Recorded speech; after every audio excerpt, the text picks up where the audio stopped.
Now that has to be Was in a the start of the weak pod. That has to be at the start of the pod. Clap fail. How it is.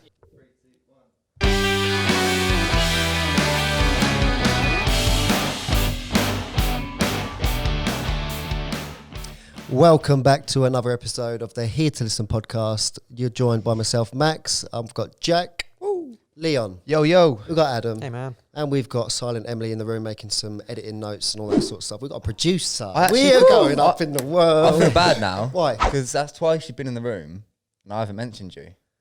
Yeah, I know. I feel bad. Now, I actually feel bad now. I only done that because I wanted to make you feel bad. You weren't in the last one, so you I was wouldn't know. standing outside Are there you listening? against the door. No, I wasn't really. Next time, Emily, you're being mentioned. Like, you're being pointed at now, so you know she's here. So now the viewers are going, who is this lady? Like they talk Who about can't this. speak.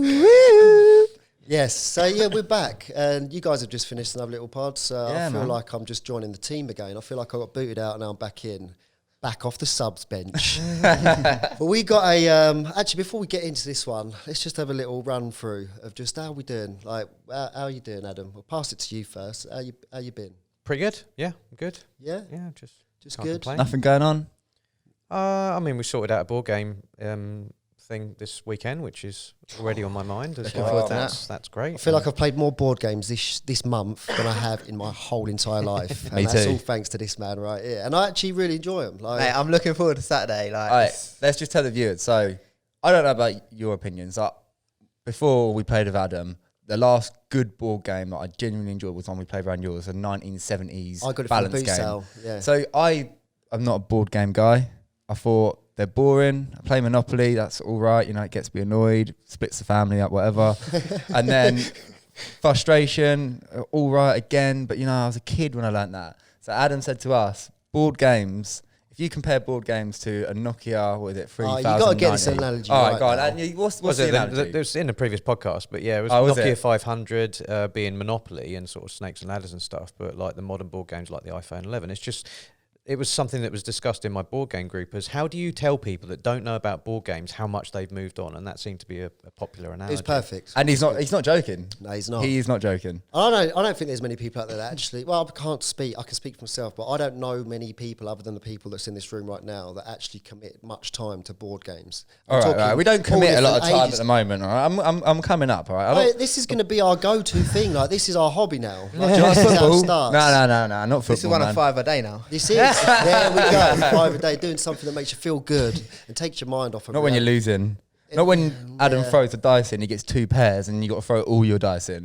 Know what I mean? Basically, just to paint a picture, some of the games that we've been playing, these board games, they're not even like your Monopolies and that, Nah. where you expect a big box and a board and loads of pieces and all that stuff. Some of these games have been pocket-sized games that you could literally have. They're smaller than the smartphone. Get it out of your pocket, open it up, a deck of cards, a few dice and a few other bits, tiny little pieces, and that on its own, the oxygen one I'm thinking of, Leon, you know which I'm talking I'm taking about. that travelling. You just gave me a There's wicked idea. hours of fun in such a small thing, and I think the reason, again, this is going to lead on to the podcast. We will get round to how you guys are feeling actually in a sec, because I just Whatever. missed you two out. No, yeah, good. Adam got the board game in there, and that just sort of took us down this rabbit hole. But I don't think that kids and that, or even adults, play as much board games as one would or should even, because of these things, because these take up so much time. Like, I genuinely, even though you've got access to so much stuff, how many times do you play games on these anymore? Because that used to be a big But thing. are Candy they- Crush and all that stuff, that sort of took over from board games. It was individual games, people getting hooked on games on the phones and stuff. But it's not inclusive to other people, really, is it? You can share stuff online and that, I suppose, and give them I don't even know how that But there's stuff some works, games but- that aren't even games. There's a game that I've had since, like, it's on my iPad that don't even work anymore. It's called Cookie Clicker. And I know people that still play them to this day, but just different versions, like eggs or chickens or whatever. It's a cookie in the middle of the screen, and at the beginning you tap it. Every time you tap it, you get 1 cookie. And you got to get 100 cookies to upgrade this tapper. So then you tap it, you get 2 cookies. But then you can upgrade another thing where when you're not on it, it'll be generating 0.1 cookies a second. So then when you come on it, you've got like 1,000 cookies to spend. And then What do you upgrade do it. with the cookies? You just build the cookies to get more cookies. For what? For nothing. Can you eat them? at the No, end? for nothing. Oh my never heard of this. days. That's perfect stuff for the stuff that we're going to get onto. But That's just checking in with you guys. How are you guys doing? Yeah. Go back to you, okay, come yeah, on. we'll leave that. But yeah, that's how addictive this. We'll come back to nonsense it. Yeah, is. definitely. Go on, Leon, you go first. Go around. Yeah, the so circle. I'd say I'm good. Obviously, excuse me. Almost 2 weeks of being a dad now. So I'm feeling good. I'm feeling a bit tired. I feel like I'm probably a bit more emotional. I haven't got anything to be emotional about, but I can imagine if something was to tip me over the edge, it wouldn't take much at the minute, just from being tired, learning a lot pray of at new him. stuff. But other than that, I feel like we're coping quite well. On what you just said then, like you got the emotions and stuff going through you, like that is something that don't get spoke about a lot, because apparently, I don't know how much this is true, but obviously the hormones of a female, when they give birth and stuff, their hormones are all over the place, up and down. They've been carrying this life all this time, like 9 months. When they produce the child, they give birth to the child, and then their hormones have got to balance out on that again, get used to sort of normal bodily functions. They reckon that the man goes through that as well. Not as much because they didn't carry the baby, but you're connected in that way. I don't know how much of it's true, but we've all got hormones, let's be honest. Yeah, I don't know about the hormones, but I'd say there's an energy. So so if she was going low, then I'd notice that, and it might take me low, or I might be up here and not realise, and it might be like a little clash or whatever. So I can imagine, if she is going up and down, I feel like we've been lucky. We're quite synced, I'd say, and it's been. You just jinxed it right there. Yeah. So far, touch wood. Sounds like you're saying your emotions are kind of surface level, and if something comes up, then you might have a few tears, kind of thing. Yeah. Watch Nativity later.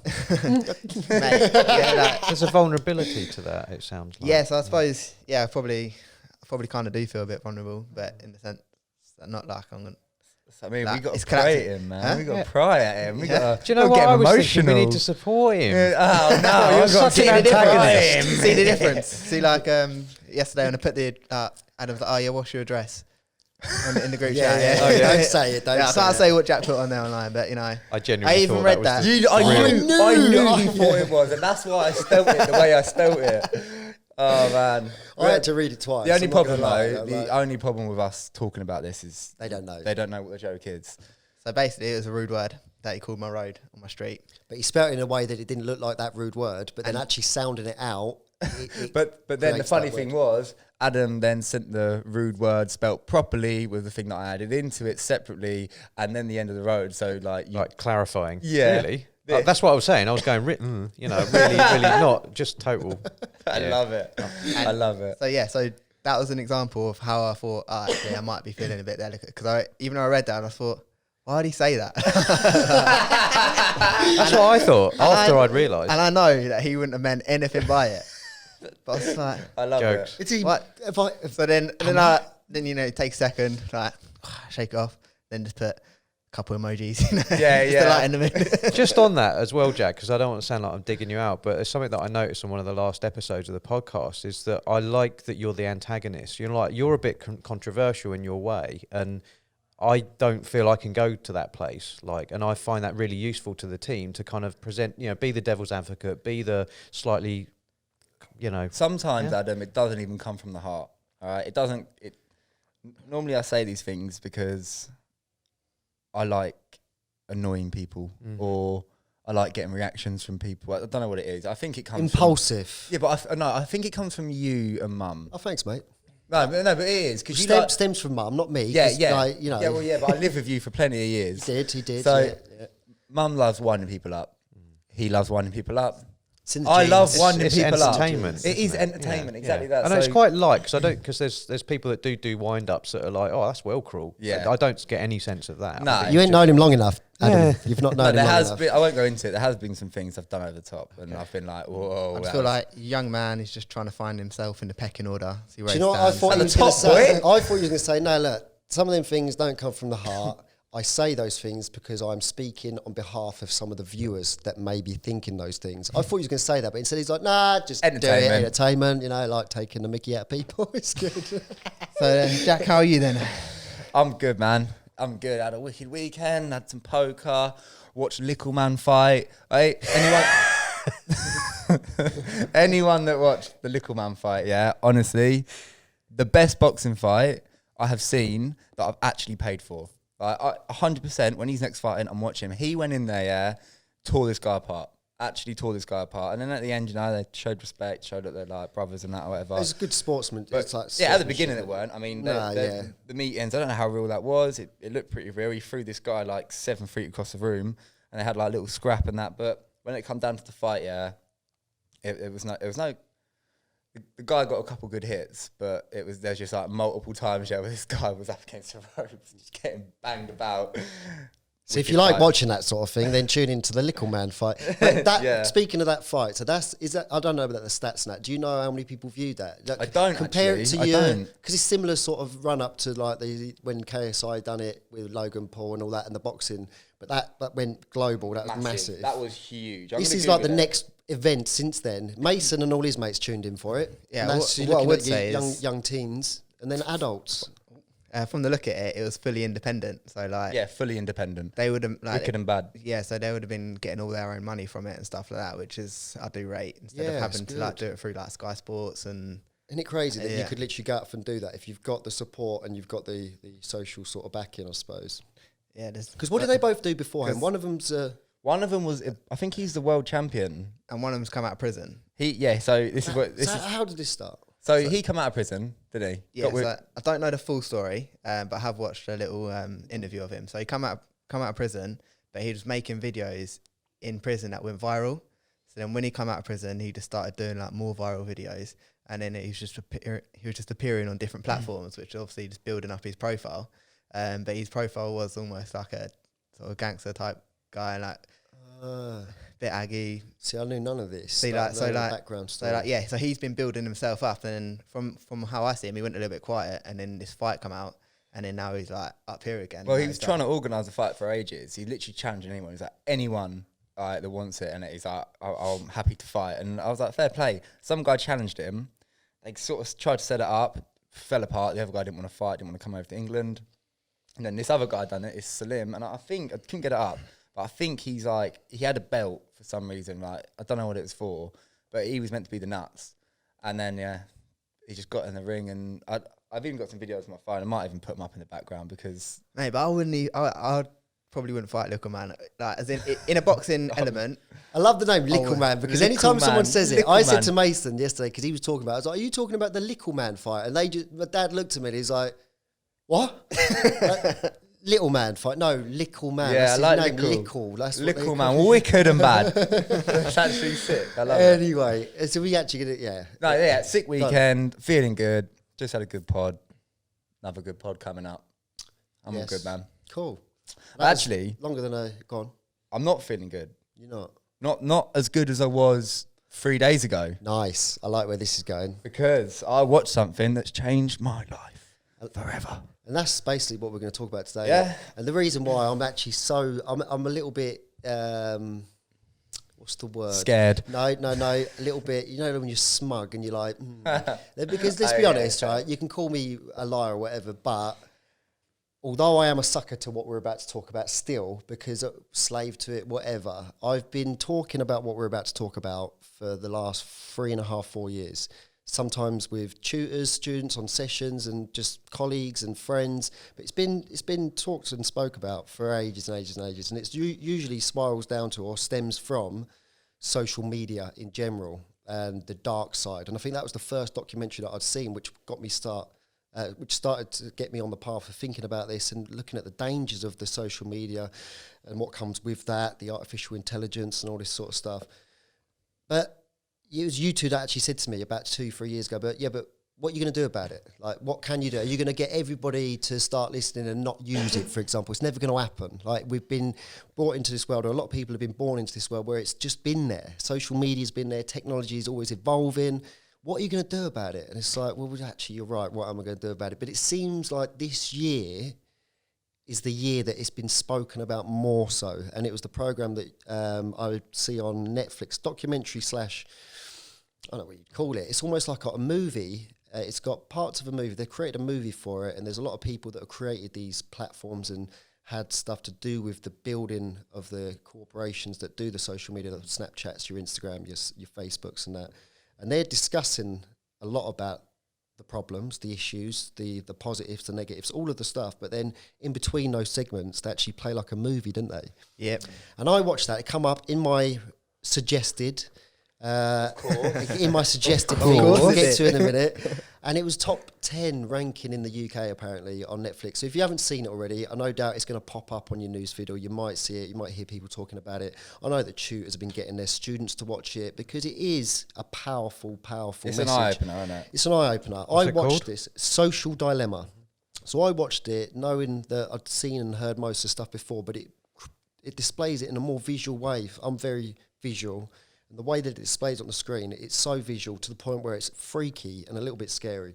And I told Jack to watch it, and I told him the reasons why he should watch it, and told him about some of the stuff that I'd heard on it, that these artificial intelligence is so advanced and been working for so many years that actually some of the people that were born into this world with social media at the forefront of their sort of, access to just social media from a young age, are they actually in control of what it is they like and dislike? Because they've been getting pushed these notifications all this time, and they're basically getting moulded from AI almost.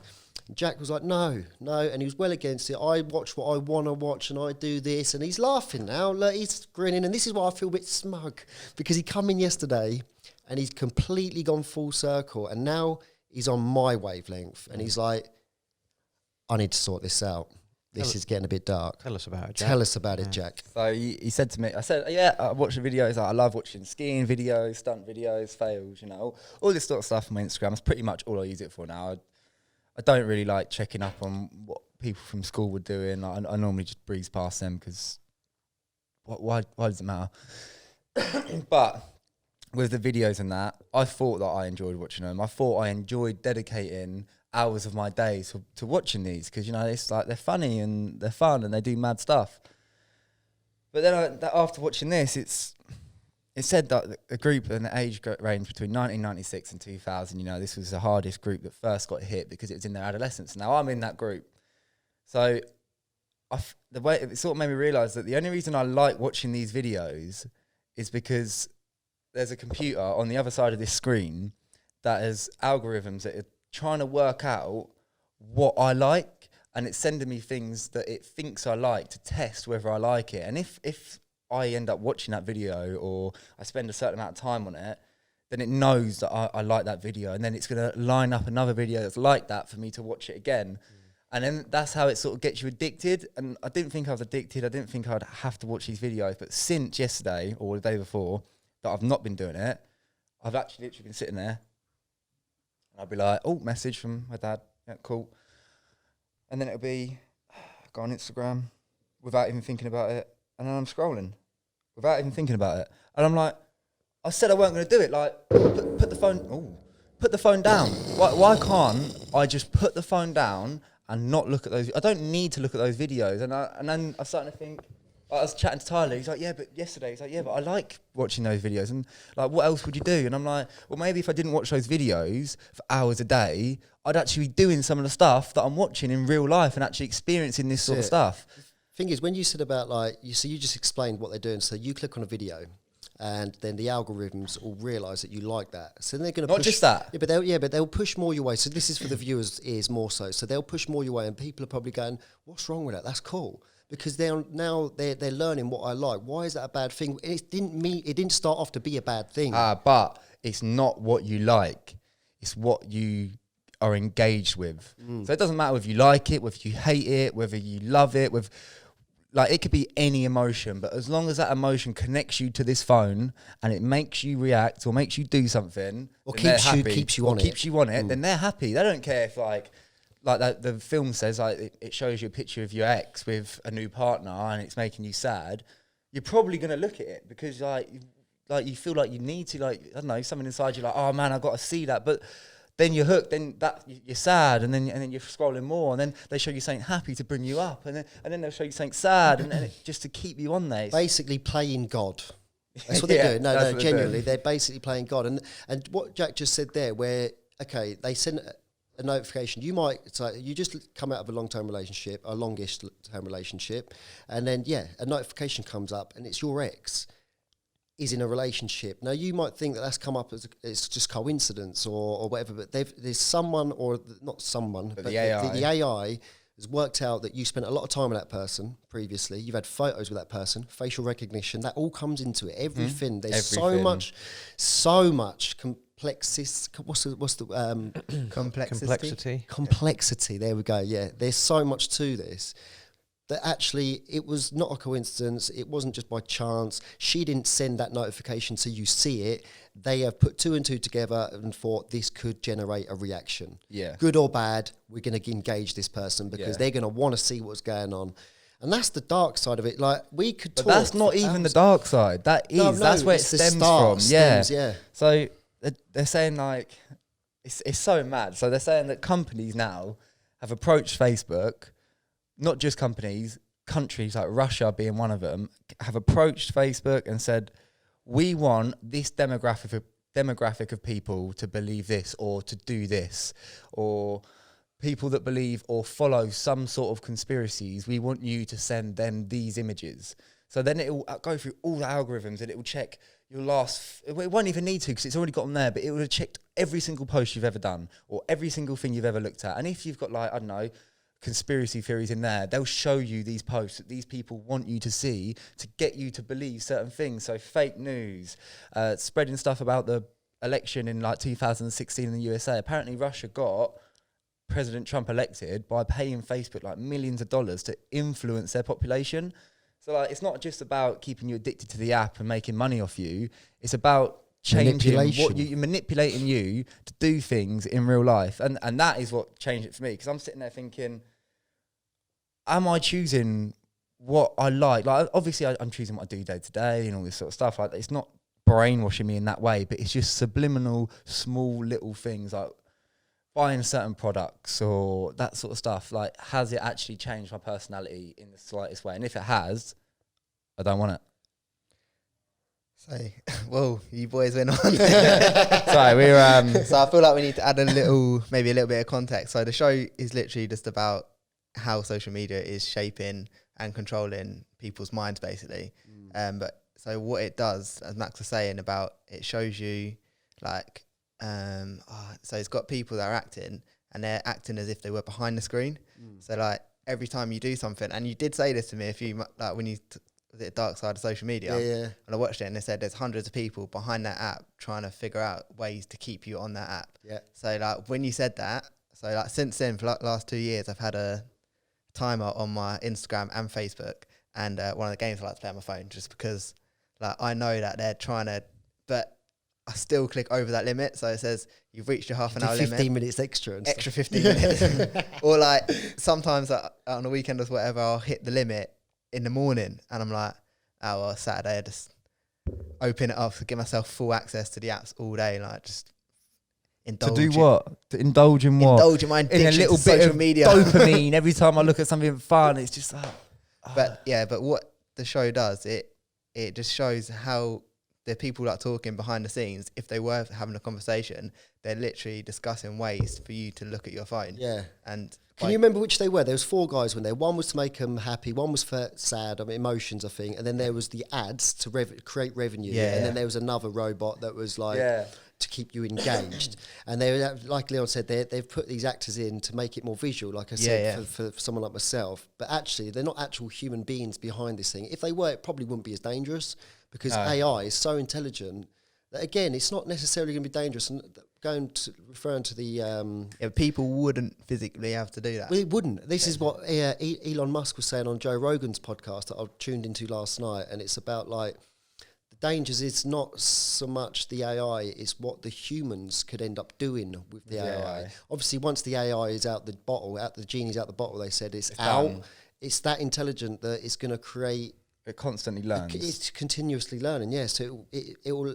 Where you've got like humanity has quite a big hold on intelligence, or did have over the last decade, that amount of intelligence that humans have got is decreasing massively, and the AI intelligence is getting growing bigger and bigger and bigger.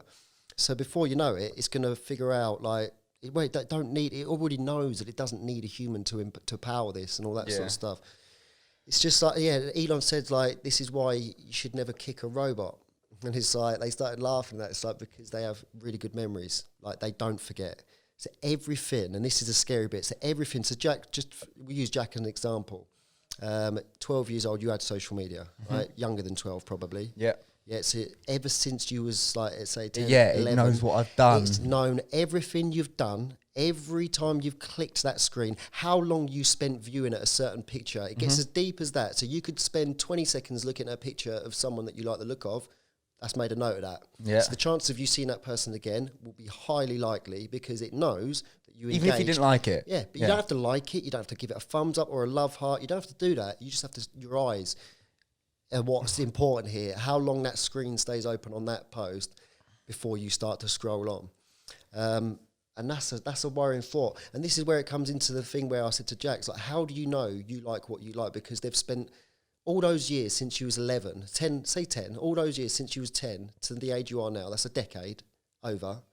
They've spent all that time moulding and shaping to what they know you like or what will keep you engaged, which is going to have and the more that you engage it's going to condition you in a way. The more you engage in it, the more money you make them.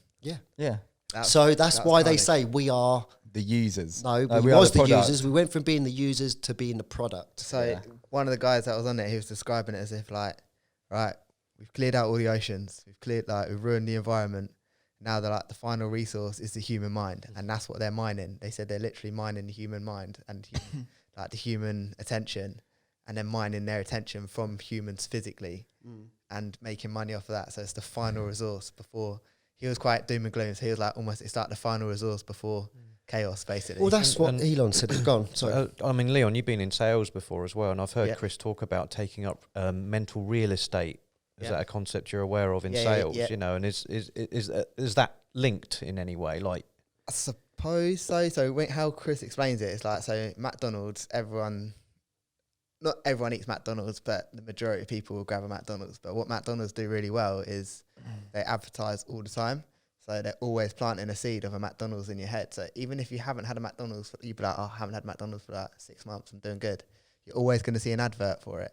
And then you know it's going to taste nice. So then they're just constantly planting a seed in your head, which is buying up a little space in your brain. So then the more you see it around, the more likely you are to give in to that craving to go. I see parallels though, because like we're constantly bombarded with adverts on our timelines and all that sort of stuff. Sounds like the same thing. It's just like a digital version. Yeah. That's how mad is it that those adverts that pop up on your phone are going to be completely different to ones on my phone? Never going to be the same. No, but that's not a bad thing. So Again, for it's me, not. It's tailored. I like personal stuff. Like, I like seeing stuff that I'd want to buy. I don't care about buying all stuff. Like, I don't know, whatever it is that I wouldn't buy. Like, I don't know, buggies, and that will come up for you. I don't want buggies and that to come up for me. So let's say you like watching videos, right? And then let's say a survival video come up. I feel like that's something that you might want to watch, right? So you watch a survival video. The next week you watch, they show you a video that's showing you almost like the end of the world's probably going to happen, just because it might do. Because that's, if you are watching survival videos, that's probably what you're going to want. Yeah. So then the next week, a survival pack comes up on your adverts, and you buy that.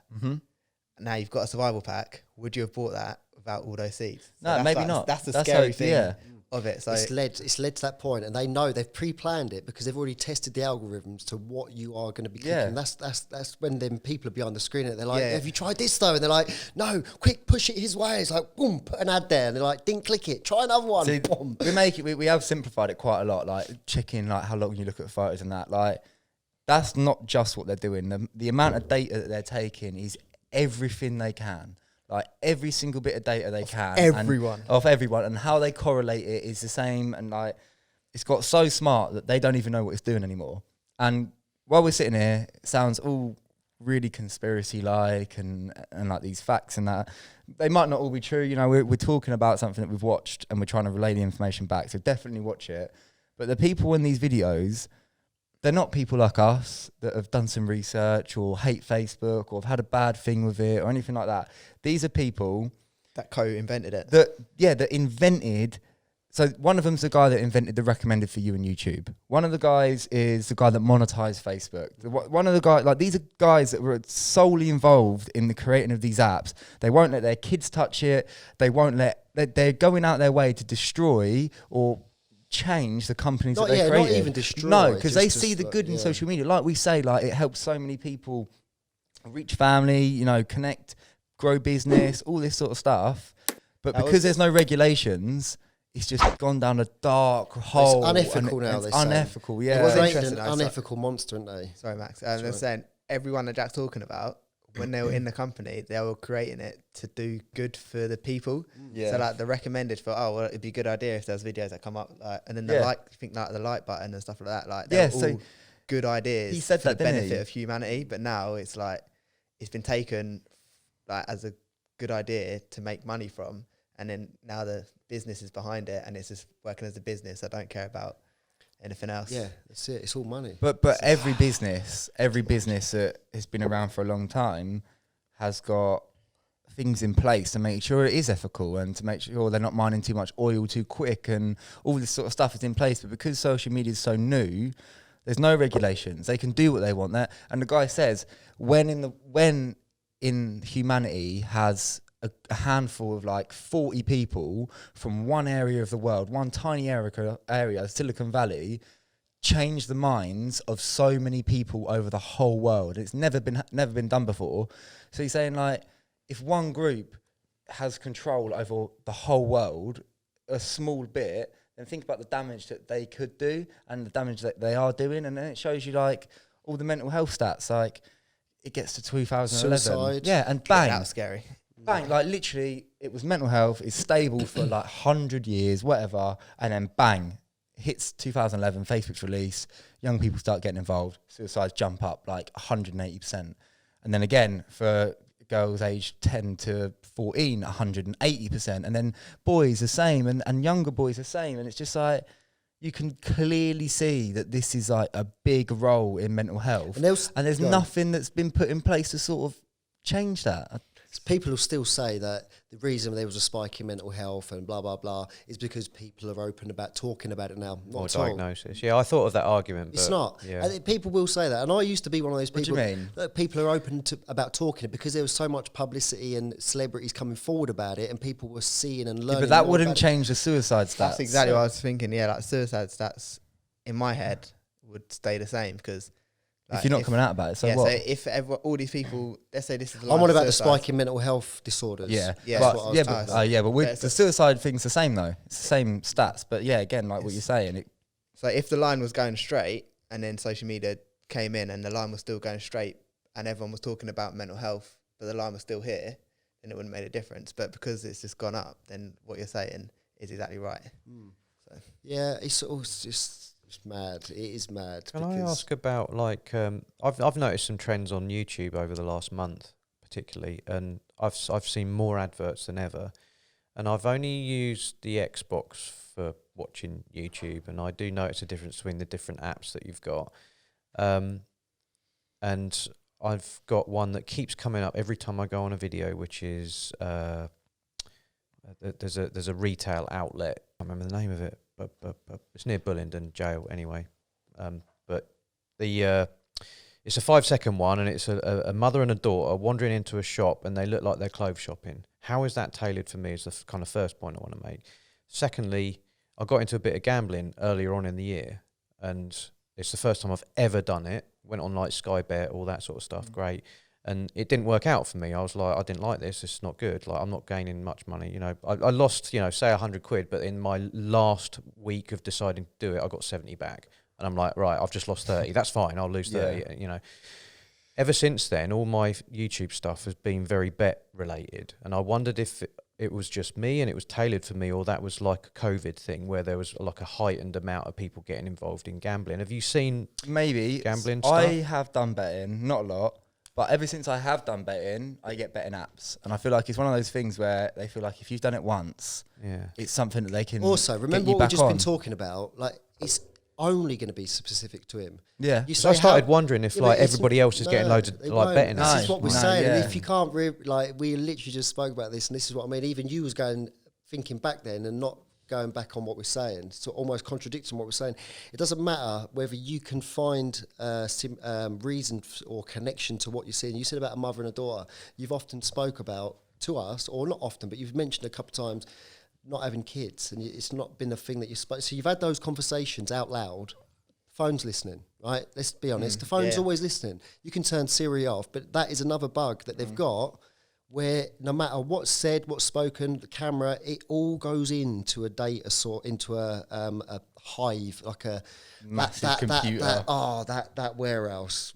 That's scary. There's a 5-story warehouse, bigger than those Amazon ones that you see. This is like miles, like it's humongous. 5 floors, 5 stories high, completely Servers stacked out with servers, hard drives. It's scary to see it, isn't it? Like just miles of it, and that's everything. And then at the end of the thing, it shows you, doesn't it, that there's this box that these 3 guys are working on you, and they've got your avatar, and it zooms out, and then that box is just that makes me go weird. Tiny chip on the motherboard inside another tiny little hard drive, and it gets wider and wider, and then you see that there's a billion people in the world, all in this little, like, this massive computer, and like everyone's just being generated, everyone's just being watched, everyone's being assessed. It's the motherboard, and it's like the mother load, or whatever they want to call it. But when that pans out, I forgot about that bit, because the whole movie, the whole documentary of Social Dilemma it's a family of 4, 5 that the movie's about. You got the mum, don't really see the dad. I think you do. The 2 teenagers and then the younger sibling, but it's all to do with him, really, isn't it? The lad, the teenage lad. So he's the one that you can see on the screen, and he's the one they're trying to keep engaged in that.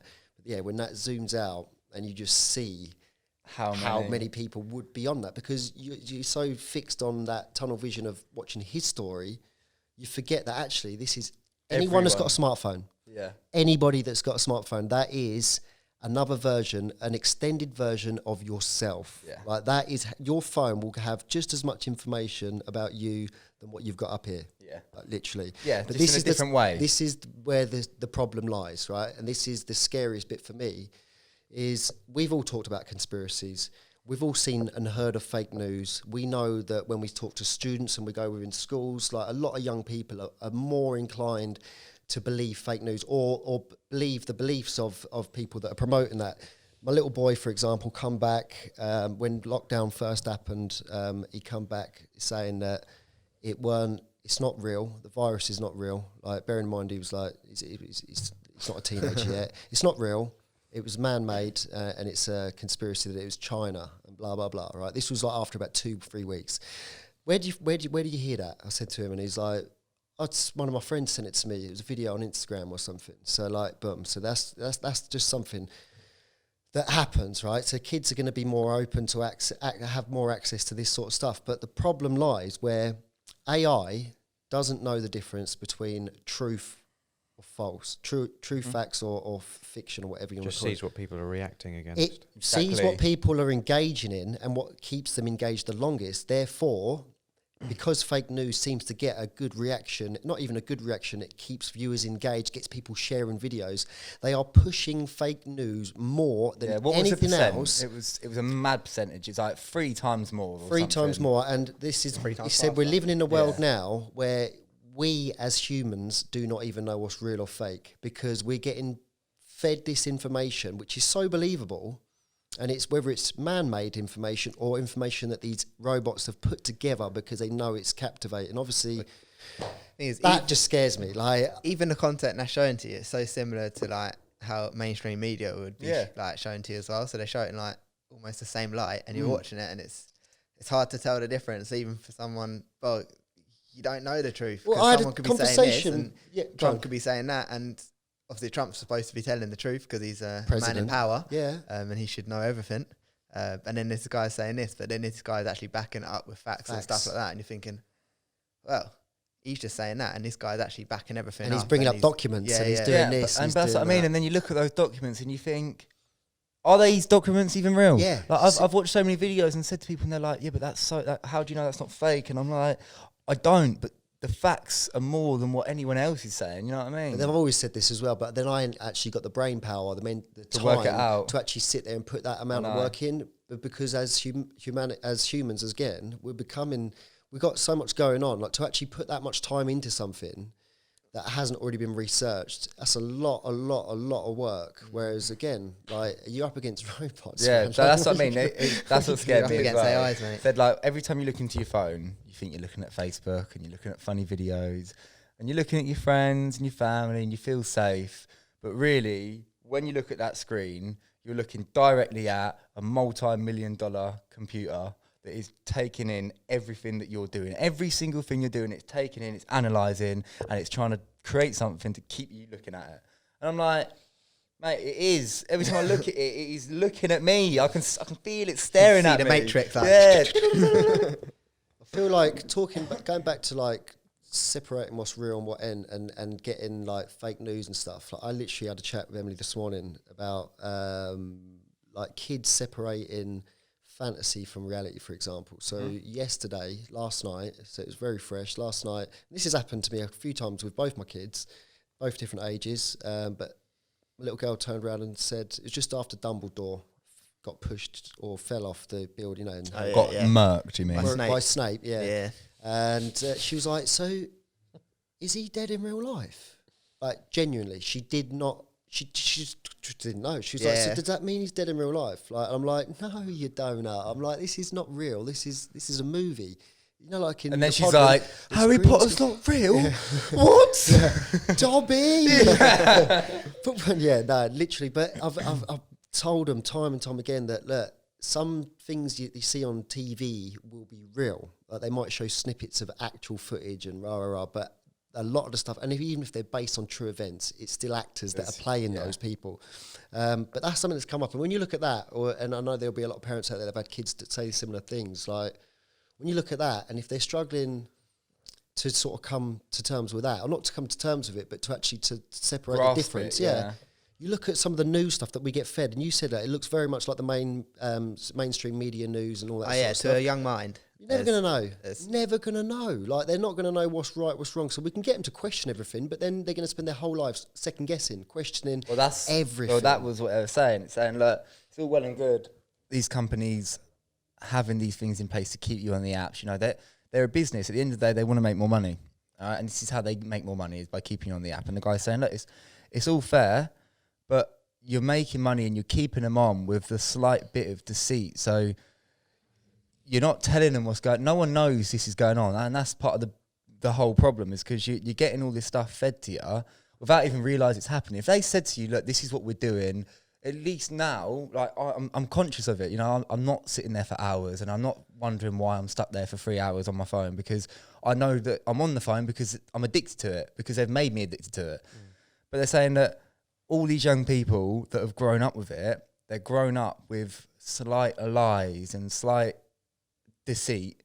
So their whole foundation of communication is going to be based on small amounts of deceit and lies and manipulation and things like that. And they're saying, imagine your brain having to cope with constant manipulation and constant changes about what you want to watch, and dopamine and being up here and down there and all that sort of stuff, that it's going to do something to the human brain. Like, the guy was saying that we're made to be in a natural world, like, eat natural things, like, do natural things. We're not made to sit there and get this information, like, that bit Mm. planted in our brain. Interesting, because he also says, like, you're not built to interact with so many people. Yeah, really. yeah, that's what he said as Like, well. you should have, like, maybe a village. Dunbar's of, like, number, is that it? They talk about 100.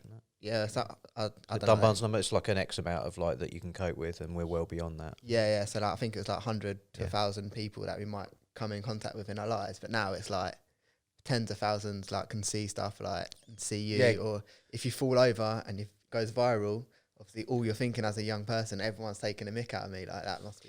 Yeah, because he talks hard. about tribe, where you get, like, what's it called? Approval, like tribe approval. That's it. He said, like, humans are built, like, to get tribe approval. You do something good, the tribe appreciates you. Recognition. That's it. Yeah. So everyone appreciates you've done something good. And you're like, yes. And then someone else does it, and you appreciate them, and it's sort of passed around. But when you can put something out, you can get so many people appreciating it, which is good, but then you can get so many people that are just digging you out and giving you hate for no reason. Or you get nothing, and that creates depression as well, and like a mental state that you're not good enough, you've got no purpose, you've not got that recognition. They started off, the like thing was all come from a good place. Like, that's what they said, the like button on Facebook come from a good place. They wanted people to get that hit of dopamine. And Well, they wanted to feel good. I experienced that recently, Max, with like a guy that I'm into, Harry Mack, on YouTube, and I've done awesome. I've done, Shout out Harry Mack. yeah, wicked. I've done a like for him because I wanted him to know that I liked his stuff. I wanted to provide him with that.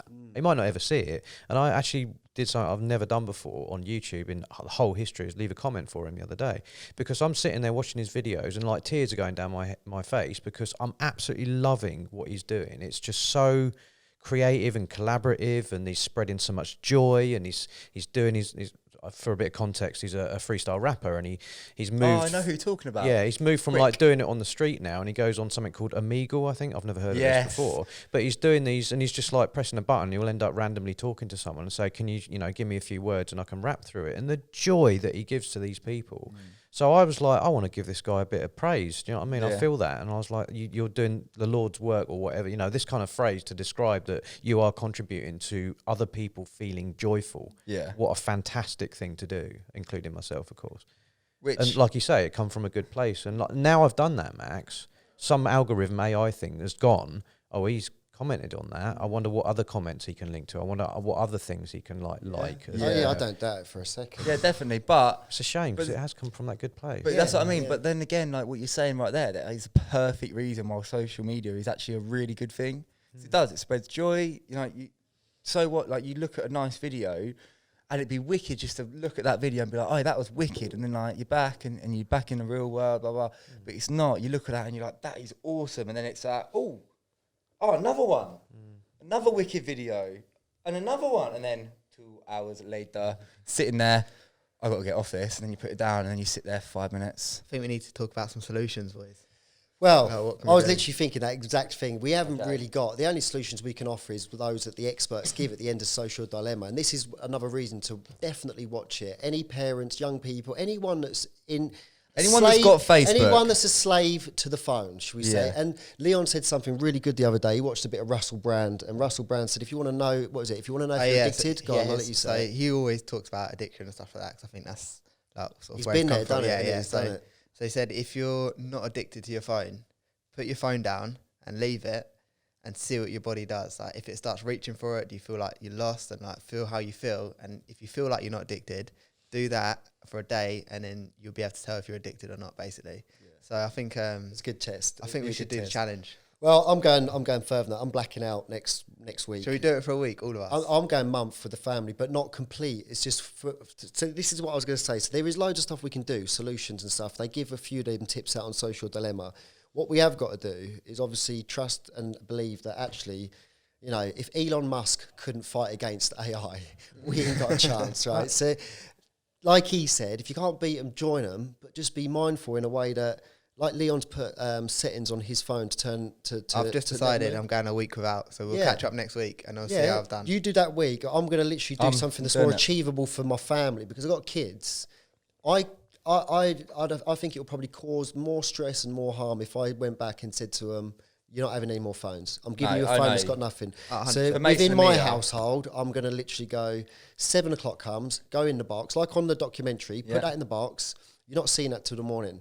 Like, you're not. That's it, done. And I'm going to do that for a week. And if they can't do it, if they struggle with that, then it will literally be blackout. But myself, Sarah, we're not going to do it. I'm going to literally put a post up on Facebook and put them on Instagram. Not that I'm on them a lot, but any handle that I've got, I'm going to put a picture up of just blackness and say, I'm literally going blackout, whatever you want to call it, for a month or whatever. No post, nothing, see what happens. And I would love other people to do it. But even if they can't do that, just be flipping mindful that actually, these are... Steps that you should be doing, first of all. Right, go on. Notifications, turn them off. Yes. That I never had them on to begin with, all right, because it annoyed me. But I've seen... Subway Surfers, it's a game I used to play. I accidentally didn't have them on. I think I clicked allow when I first played it. But I'd be sitting there and it'd be like, bing, you've got a 3-star. Put it down, hour later, bing, you've earned this. Bing, and it's like, mate, I'm not even... when I want to play the game, I'll play the game, innit? Stop bugging me to play it. That's my attitude as well. Yeah, so I turned them off. But another thing you got to be conscious of is, like, TikTok, I don't have it, but Instagram just bought this thing called Reels. And they've built it so you don't get a break.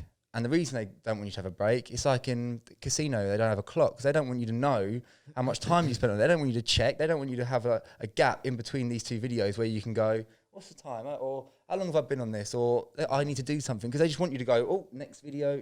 So don't go on them. Notification. Avoid reels if you can. Just be mindful. It's funny. There's just a thing come up. Both of us went So on that. Shall I read my notifications? You don't have to, but I mean, it's just amazing that as soon as it goes up. I'm okay with, because that's family. Yeah, because you're talking to people. That's what I mean. Communication's all right. The next one is Boohoo Man, exclusive offer, 30% off. One below that is JD, 40% off. And the other one is YouTube. But What does YouTube say? we got a new video just for you. It's one of the channels that I do occasionally watch. So it's like they're just telling me that they've got a video, which would I gone and searched that independently? Probably not. But now I know that video's there. That's reminded me though as well that the longer you leave your phone, I know obviously it makes sense that there'll be more notifications, but the more consistent they'll come through and the quicker. Because when that lad puts his phone in that box and his mum says, if you can go a week without your phone, I'll pay for your new screen. And he's like, yes, loving it. And 2 days in, he's like, he walks down to the kitchen to get some milk late at night, doesn't he? And he's maybe I'd eat coming from the box, and he looks, and it was his ex-girlriend, wasn't it, or something? Yeah. So then he's back into it. But the robots that were trying to get him, because they was like, hang on a minute, whatever his name is, I'll call him Bob, I can't remember his name. He's like, Bob ain't looked at his phone for like 2 days. What's going on? They're freaking out. The algorithms are going, oh my God, what's going on? Push him something. So they're pushing all these different things. You've just had 2 advertisements, JD and Boohoo Men, right? It could have been just random, but I guarantee that sort of stuff, if you are not on your phone for a long period of time, say more than 5 hours, 6 hours, you are going to start getting prompts to pick that up. That's a notification thing. I was about to say, does it come through when you're on it? Do you ever get JD notifications when you're on it? Or I think, I do. But the thing is, I would say now they're not really that successful. But like 5 years ago, when I was buying clothes all the time, like going out, so I always He's a dad now. Yeah, like I always wanted like nice clothes and like had the disposable income before I started trying to save and stuff like that. Like I would have been buying clothes weekly. So like if that 25% come on, I would have been on there and I would have bought a t-shirt for like £6-7 just because Boohoo Men's very cheap. So like just would have got a t-shirt, or like ASOS. I definitely like I used to have like ASOS. So if you pay a tenner, you get a year's free next day delivery. So every time a little notification come up, I'd probably go and look on it because I'd be like, well, delivery's free, whatever. Like I can literally just pay for that item and it's going to be with me tomorrow. Yeah. But like now, obviously, like to be fair, I'm just more aware of it. Like I said, we've watched that dark side of social media and phones and stuff. So I've been probably more aware of it in the last few years. So it doesn't affect me so much, but before, when I was unconscious to it, that's when it was probably more detrimental to me. Yeah. So we are definitely more awake than what we ever have been in regards to this. phones? I'd highly just recommend that dark side to social media. That was on BBC or something about 3-4 years ago. I'd recommend anyone to watch that. It's not as captivating, it's not as visual as Social Dilemma, but when you look at the notifications going off and that dopamine hit you was on about, like, having your phone next to you when you're working at a computer, for example, you're on an assignment, like you are not giving that all your thought process. You're not putting all your time and energy into that. Even if you believe you are and your phone's on silent and you haven't looked at it for an hour, you might even we talked about it the other day, you get the phantom pings, you get phantom vibrations that in your leg, with your body. And if that ain't a sign of addiction and stuff like that's just... What is? Like, you're getting dings going off in your brain that ain't even happening. And vibrations in the leg when your phone is not in your pocket. It's in your coat, on the door handle. Do you know what I mean? But you're still getting the vibration feeling. I know. Crazy. And that's all on that BBC documentary. Oh, was that on that one? Yeah, the dark side to social... I haven't seen that one. Dark side to social media. And then you've got the one on Netflix that we recommend, you know, the Social Dilemma. And also Joe Rogan's podcast, the one where he talks to Elon Musk, very beneficial, super out there. If you want to know what the future's going to look like, watch that podcast. Like, genuine, because that guy knows. Yeah. If Elon Musk don't know, who does? He's making it. I got another thing. So last night, obviously I'm doing this video, not my phone. Every night I normally go sit in the garden, scroll on my phone for half an hour. Literally just scroll on my phone, sitting in the rain or whatever. I just like sitting outside. But last night I thought, nah, I'm not going to do that. I'm going to go out, I'm going to go for a walk, or just not going to take my phone.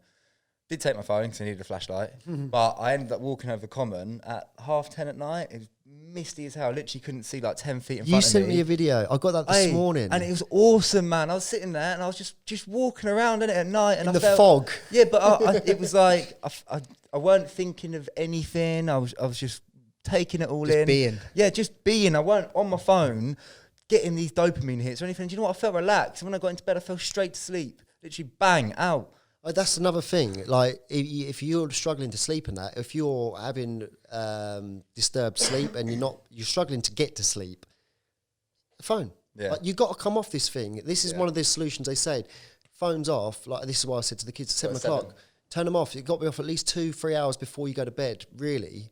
Hour before they say it's like, if you really, really can't, then an hour before. But people say turn the settings down, the brightness and all that stuff, so it's not as Still bright. that is better, still ticking But your it's brain. still ticking. It's still doing it. So I am one of those guys who just sit there like this while it's on charge and then fall asleep with it. I've gone there. in before and seen the kids fall asleep like that with a phone in their hand. It makes me feel sick. Oh, I I had it hate like the that. I phone dropped being it on my anywhere near the face. bed. Again, this is just me being me, but when you talk about this, when you've done a bit of research and you've seen documentary after documentary, I've seen the power of these things and how they supply power. I think it was Elon again that said that if you put there's stuff in the atmosphere now that if you get a strobe light out, you can see things floating about in the air. It's because of all of the radiation, but like the waves, the signals, and the waves, and all the rest of it, the connectivity that we've got from satellites and stuff. Oh, really? Apparently, there's something that you put a strobe light up, or if it not now, definitely will be in the foreseeable future, and you'll see something that is moving at the speed of light. Like, That's mad. it's crazy when you think of that stuff. But having that, so my wife used to sleep with this under a pillow. I used to go mental, and she couldn't understand why. I'm like, that's getting transmitted. That's receiving signal. That's receiving sending them. something and sending it. So around this phone right now will be some sort of like things coming in, things going out, because it is this. We're not stupid. We can't see it with the naked eye, but so to have that next to your head. Well, night. where do us guys keep it? In our pockets, right next to the nuts. Yeah, exactly. So But it's dangerous as well. I know. I've seen people saying that you shouldn't keep it in your pocket, like, or when you're talking on the phone, you shouldn't have it here. Like, you shouldn't have it like you're pressing it against your bloody brain. Who's had tingly hands from holding it too long and watching something? Your hand starts going numb and tingly. Anyone had that's that? because the blood's rushing out of your hand because you're keeping it up. Though. Maybe, or is it? Is it though? See, we do back it up with facts. We do. Well, I've only because I've got numb. We've got a walking, talking Have you seen like encyclopedia over here. I think we need to wrap up. Wrap Yeah, up. yeah. Yeah, let's do it. But this, ladies and gents, this is just a tiny snippet of what we have been open to and what we've seen with our own eyes. We can't sway anyone's opinions, and we can't sit here and say, look, all this is 100% factual, but this is going from experts that have helped build these apps and these platforms. And yes, they are tools that are meant to enhance our lives. However, when a tool becomes a problem and stops you from actually getting on with what you want to be doing in life and creates this morph of yourself that just spends 95% of your life. Yeah, I'm talking to you. I'm talking to you. It's just a problem. So yeah, let's watch these documentaries. Yeah. Become aware and don't let our kids down, because that is what it's all about. Yeah, we're not saying social media is a bad thing. Just be aware. We're just saying, get to know what it really is. Yeah. There's loads of different problems. We've got Stranger Danger that was out, haven't we? That's a different view on social media, the dark side, another dark side to social media, but actually just being mindful and being open to some of the stuff that's been floating about out there, because it's happening. We're in it. AI. Let's do it. Time is now. We've been here to listen.